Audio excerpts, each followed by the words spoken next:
Olá pessoal, tudo bem? Sejam bem-vindos ao nosso curso de Planejamento e Controle da Produção, PCP.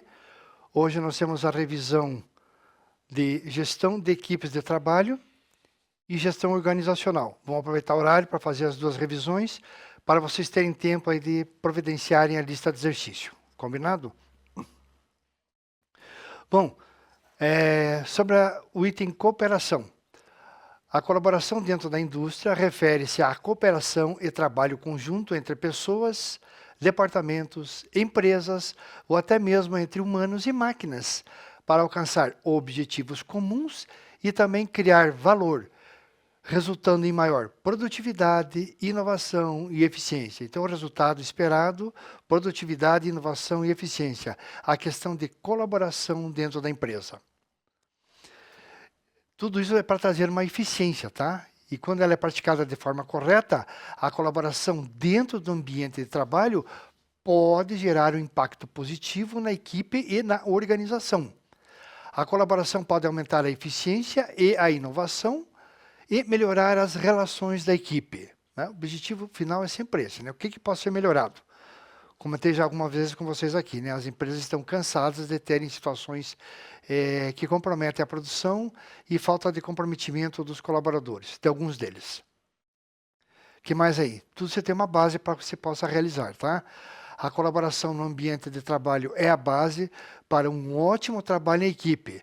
Ao colaborar, as equipes trabalham juntas para pensar em novas ideias, concluir projetos ambiciosos e ainda atingir metas. Na forma mais simples, uma equipe colaborativa, que assim trabalha, que desempenha suas atividades, é aquela que faz em conjunto mais do que os membros da equipe poderiam fazer individualmente. A questão, né, sempre discutida, né? Você fazer sozinho, você consegue obter um resultado. Trabalhando em equipe, 2, 3, 5, 10 pessoas, inclusive de departamentos diferentes, você consegue resultados muito mais satisfatórios. Vamos ver alguns exemplos que resultam de tudo isso que a gente está vendo? Temos aí debate de ideias em grupo. Um exemplo perfeito de colaboração eficaz é a boa e velha sessão de brainstorming, quando é apresentado um problema e são dadas sugestões por todos os colaboradores ali presentes. Esta prática permite que todos da equipe contribuam com suas ideias e favoreça o projeto com soluções inovadoras para problemas complexos.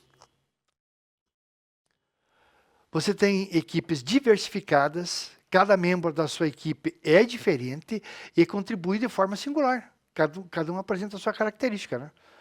A construção de uma equipe inclusiva com diversidade de talentos, níveis de habilidade e trajetórias pessoais e profissionais fortalece a colaboração dentro da própria equipe, que é fantástico para trazer resultados.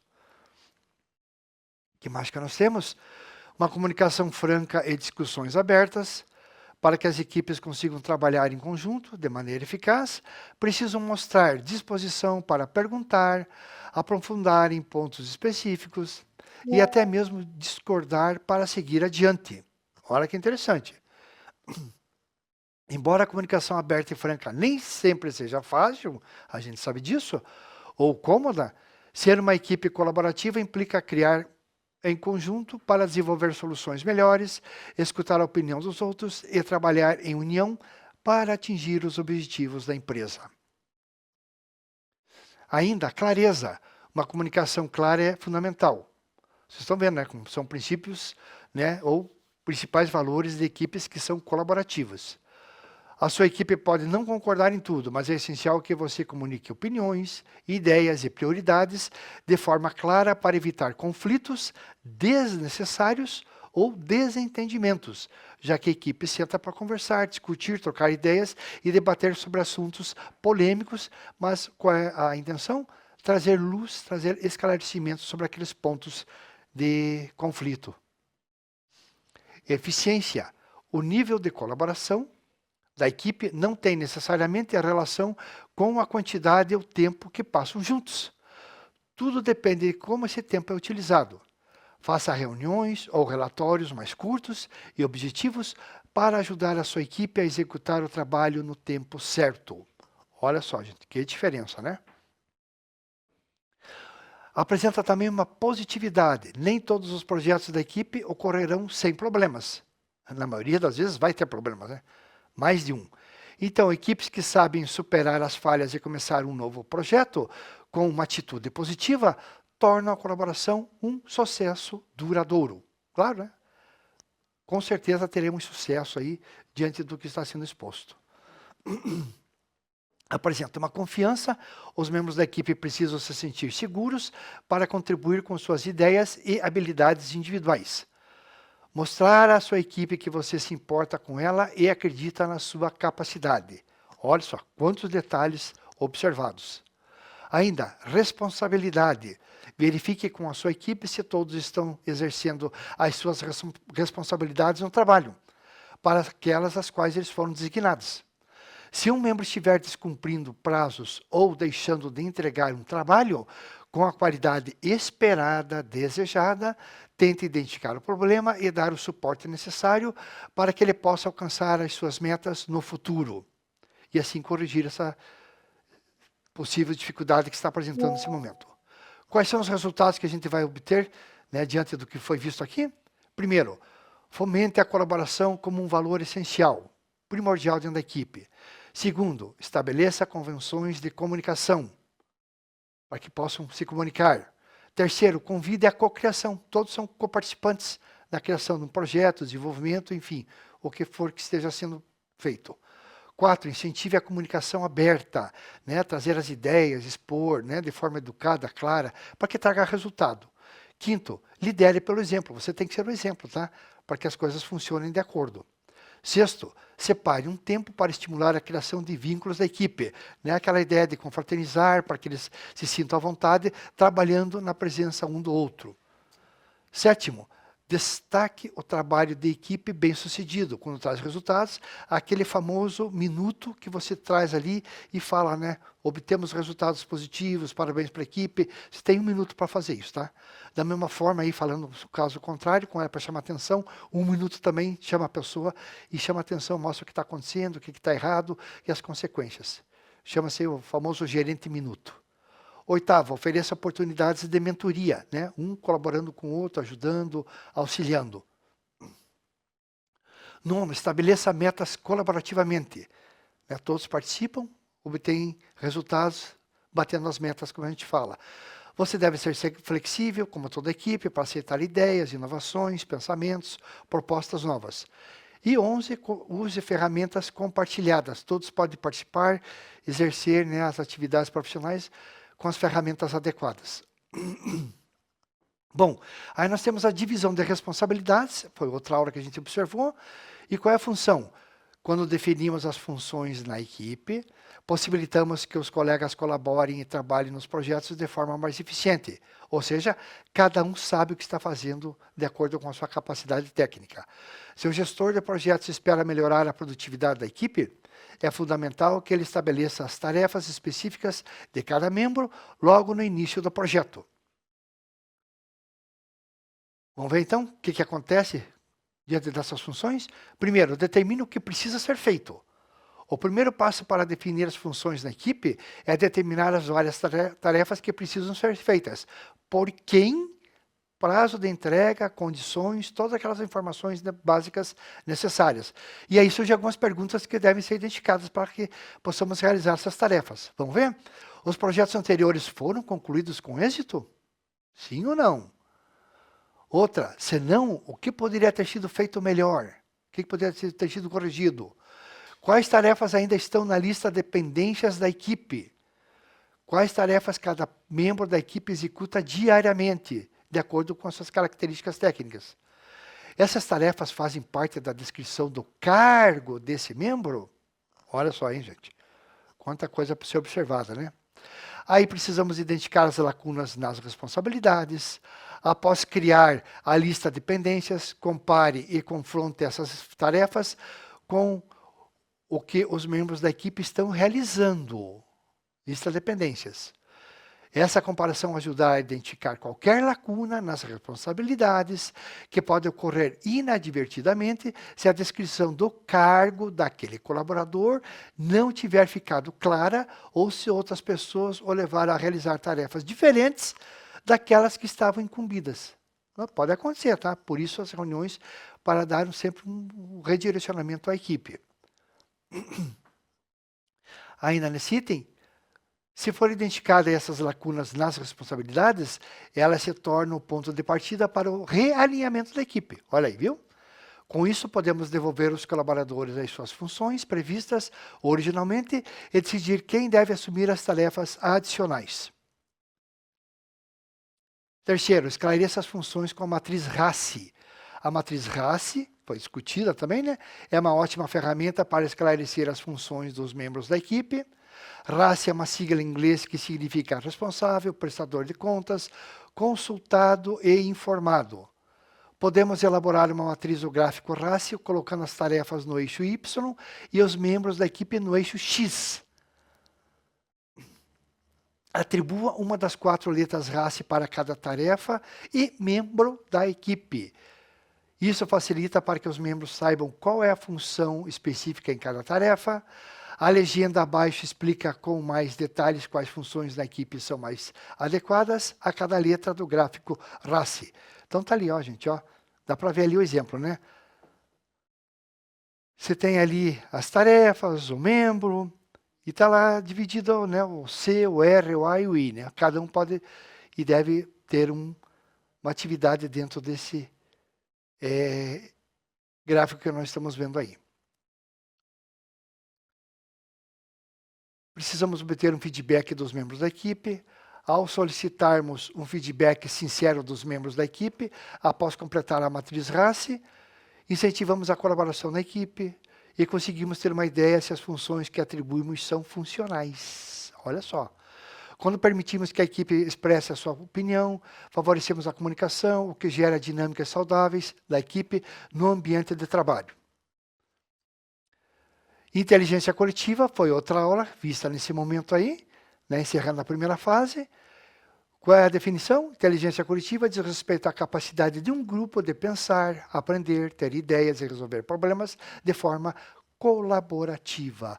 Todos participam, todos estão ali aptos a fazer, né, a dar solução a um determinado problema ou situação.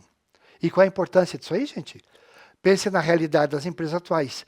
Mudanças rápidas, ambientes híbridos, equipes multidisciplinares, inovação tecnológica e por aí vai. Tudo isso exige cooperação contínua e eficaz. E é aí que a inteligência coletiva deve atuar de forma eficaz. E quais são os resultados esperados? Letra A. Melhora a qualidade das decisões. Estimula a inovação. C. Fortalece a cultura de pertencimento, né? Pertencemos à equipe. D. Gera soluções mais completas e diversas e impulsiona o engajamento e o protagonismo. Então, são basicamente essas partes aí que são as mais importantes do que nós vimos até esse momento na disciplina de gestão de equipes de trabalho. Legal, gente? E sobre a outra disciplina, vamos passar aqui, gestão organizacional também. Então, como falei para vocês, vamos aproveitar o horário para fazer as 2 revisões, para vocês fazerem as listas de exercícios no final ou na próxima aula dessa disciplina, e depois do intervalo na seguinte. Bom, gente, o que significa cadeia de valor? Foi discutido. A cadeia de valor, ou cadeia de valor de Porter, lembram? Porter é o que idealizou a ideia, é um método que permite à empresa organizar todos os seus processos, observando os elos e como cada um deles pode gerar valor ao cliente. Em outras palavras, ela permite que a organização entenda seu próprio funcionamento e a prática dos seus processos produtivos e estratégicos. Então, envolve o sistema produtivo, a estratégia da empresa, né? Então, a cadeia de valor, o que agrega de valor a tudo isso, né? Para a gente saber, entender o que a empresa apresenta num contexto geral, né, nessa cadeia de valor, o que ela traz de engrandecimento para a empresa, para o produto e para nós colaboradores. O que mais se tem aí? Temos os processos. Um produto ou mesmo um serviço passa por muitos processos antes de chegar até o consumidor final, como sabemos. Não se trata apenas de transformar a matéria-prima em outra coisa. e sim de saber agregar valor em cada uma das etapas desse processo. Esse item, ele lembra, né, gente, muita coisa que o Brasil exporta, né? Minério de ferro, por exemplo. Exporta o minério de ferro, né, bruto. Vende por $10. Aí vai lá para fora, o pessoal industrializa, a gente compra de volta o material por $50, né, a tonelada, normalmente em tonelada. Vende por 10 e compra por 50. Né? Então é um exemplo claro e típico, né, de agregar valor. Por que o Brasil não industrializa também, não vende já industrializado? Né? Tá aí uma coisa que poderia ser pensada. Bom, a tudo isso damos um nome, de cadeia de valor de Porter. Tá? Esse nome vem de Michael Eugene Porter, professor de Harvard, que criou o conceito. Ele o apresentou no livro Competitive Advantage, em um fluxograma das etapas essenciais para agregar valor ao produto final de uma empresa, para engrandecer a empresa e melhorar o produto, até chegar ao consumidor final. Então veja aí a imagem, ó. Estão observando aí, ó? A cadeia de valor de Porter, vocês estão vendo lá, ó? Tem infraestrutura, gestão de recursos humanos, né? E por aí vai. Processos primários, processos de apoio, né? Na base ali, na horizontal e na vertical, e as margens lá, né, que a gente está discutindo, né? Logística de entrada, operações, logística de saída, marketing e vendas, serviços, né? São os elementos aí, né, correspondentes aí aos processos que a gente está observando. Então, processos de apoio, infraestrutura, gestão de recursos humanos, desenvolvimento tecnológico e aquisição e compras. E os processos primários que estão ali embaixo, né? Então, a ideia é acrescentar, produzir valor ao produto ou serviço. E, afinal de contas, qual é o objetivo da cadeia de valor? A cadeia de valor possibilita que a empresa entenda como funciona a sua organização e a prática dos seus processos produtivos e estratégicos. É uma ferramenta que reflete diretamente o funcionamento e aborda todas as nuances do negócio. Enfim, o que estamos fazendo ali, qual é a nossa função, qual é a ideia da empresa, visão, missão, lembra que já foi estudado em momentos anteriores? Para que a empresa, né, se mantenha ativa no mercado, entendendo a sua função, sua posição no mercado, o produto, a aceitação do produto, o que tem de bom, o que tem de não muito bom, e por aí vai. E quais são os componentes de uma cadeia de valor? Porter definiu uma cadeia de atividades que são comuns nas empresas. Com isso, fez uma divisão entre atividades primárias e atividades de suporte, conforme a gente viu ali, né? Atividades primárias e atividades de suporte. Nas atividades primárias nós temos aí o quê? São aquelas que, de forma direta, geram valor para os clientes. É comum chamá-los de processos core, pois estão relacionados com a entrega de valor. Entre as atividades primárias podemos citar, vamos ver lá? Logística de entrada. Então a gente agora vai detalhar cada uma daquelas entradas que a gente viu lá, né? Atividades primárias. A logística de entrada, relacionada a processos como recebimento, controle de inventário e marcação de transporte.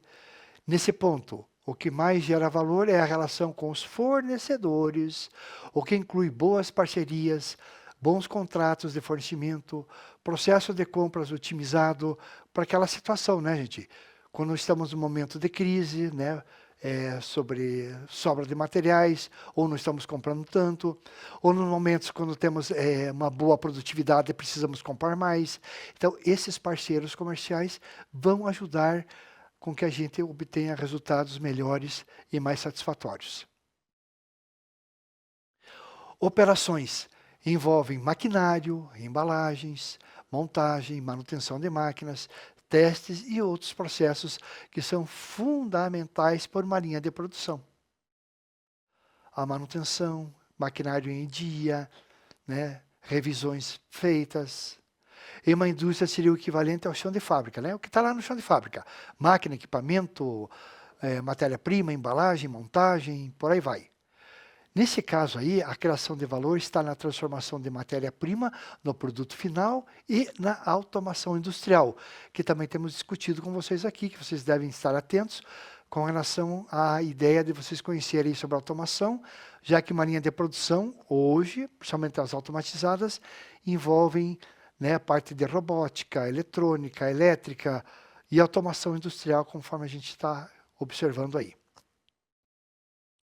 Ainda dentro das atividades primárias, temos a logística externa, que é a logística de saída, são as atividades de entrega do produto para o consumidor final, como o sistema de recolha, né, quando o caminhão vem lá recolher o material, armazenamento, distribuição e etc. A instalação está inclusa, o tempo de garantia, quem vai atender uma chamada aí no período de garantia.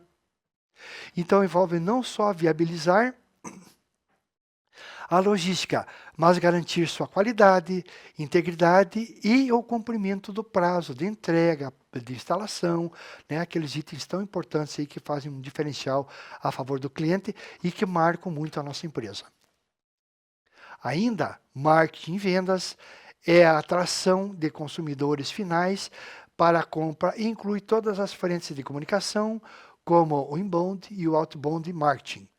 Ferramentas e sistemas que potencializam essas execuções podem reforçar as entregas e possibilitar que você conheça as características e necessidades dos clientes, estreitando laços de relacionamento.